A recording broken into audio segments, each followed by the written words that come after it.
we could go back 2,000 years, Yep. and we could see the stories that are written in the Scriptures in the book of Acts, and Paul's writing to the church at Corinth, and writing to the Thessalonians, writing to the Philippians. The things that they were facing, we still face today. And, of course, going back the generations of our church, go back to 1956 and 1971 with Liberty. Obviously the dynamics have changed, and maybe the issues have changed. Certainly the voices have changed. But when it comes right down to it, it's always been a battle between good and evil. It's always been a battle between Satan, who John 10:10 says the thief comes to steal and to kill and to destroy. But we know, as Jesus told us in Matthew 28, Mark 16, Acts chapter 1, we have been called to go into all the world and preach the gospel, make disciples of all the nations, go to Jerusalem, Judea, Samaria, the uttermost parts of the earth. And so this battle of the culture has been going on literally for 2,000 years, and it will continue. If you read 2 Timothy chapter 4, Paul writes, in the last days it's going to get worse and worse. And so we're going to continue walking out this journey, continuing to be faithful and doing all that we can, as Faith Radio will do, to continue to preach the gospel and to reach as many people as we possibly can until Christ returns. Outstanding. And your church is a soul-winning church. It is. And my prayer would be every church should be a soul-winning church. We're all called to do that. But absolutely, we have a passion for it. And as you've heard for some of our services there, we always preach the gospel, and we always give people an opportunity to respond.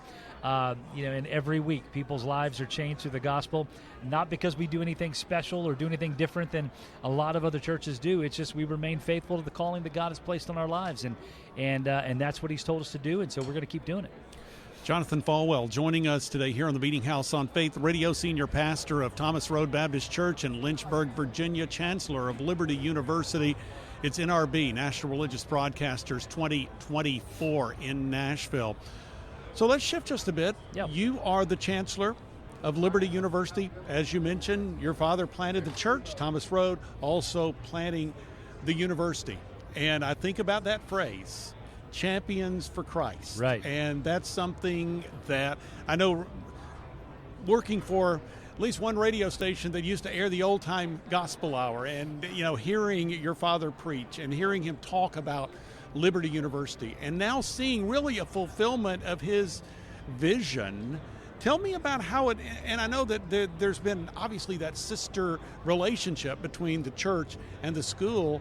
How is it that you really now are moving into a more, at least from my perception, a more active role in the governance of the school? Well, when you go back to the founding of Liberty in 1971, it was started out of Thomas Road Baptist Church.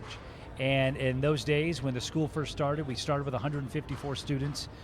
There were no buildings, there were no classrooms, there was no, there were no dormitories for the school. It started just literally out of the church. And so I remember as a 5-year-old kid that they were having classes in the stairwells of the church. They were having in the lobbies and different places around the property there where the students would gather and they would meet. And so, it's always been kind of anchored back to the local church. And I think that's a healthy thing to recognize that, as the university has gotten larger, we now have over 130,000 students around the world, about 500,000 alumni around the world. And you think about the way this continues to impact and to touch the globe. But then you also recognize that it is still connected to, anchored in the local church. That's such an important truth because, as we all know, you go back and look at the story of Harvard, you look at the story of Yale, universities that were started hundreds of years ago for the purpose of training champions for Christ, training ministers to go out and to preach the gospel. And now here, anything other than that is true of those schools. The one thing that they did not have that we do have at Liberty is to have that anchor to a local church that constantly believes that the Word of God is the inerrant, infallible, inspired Word of God, that is focused on and passionate about soul winning. And so with that being the anchor for the school, it will ensure that we are keeping Liberty where God intended for it to continue to be a lighthouse in a very dark world, continuing to point people to Christ and sending out students who will be passionate about their faith as well. And so for me, it's an awesome opportunity to be a part of that legacy and part of that ongoing connection of continuing to help lead and to make sure that Liberty is what God intended for it to be.